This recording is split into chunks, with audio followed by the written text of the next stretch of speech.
Les Ilchot Shabbat sont très fréquentes et une des questions qui se pose, c'est la suivante.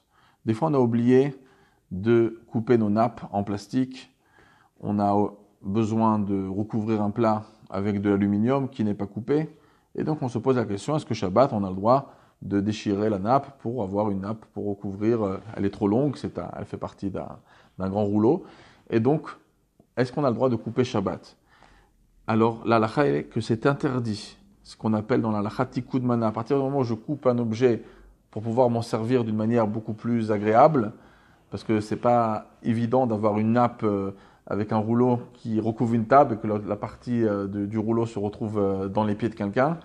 Donc, à chaque fois qu'on coupe quelque chose pour l'utilisation même rapide, pour quelque temps, même pour une courte durée, c'est ce qu'on appelle tikkun mana. Dans le Shulchan Aruch, c'est apporté dans le Morazaken, dans deux endroits, dans le siman 340 à l'Acha 17, siman Tafkoufret 508 à l'Acha 2, c'est interdit.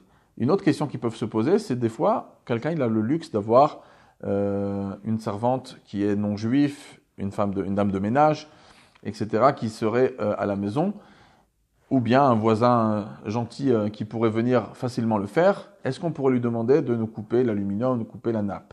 Ça aussi, c'est complètement interdit. Pourquoi? Parce que c'est défini d'après la halakha comme un jvout des jvout shelo bimkom mitzvah. C'est-à-dire de demander un interdit rabbinique à un non-juif lorsque c'est pas une mitzvah, et c'est pas une mitzvah. Ben, c'est vrai que c'est important d'avoir une belle nappe, de pas qu'elle soit pas sale Shabbat, mais ça rentre pas dans les critères d'une mitzvah. Recouvrir un plat aussi, ça rentre pas dans les critères d'une mitzvah, et automatiquement, c'est interdit même par des non-juifs.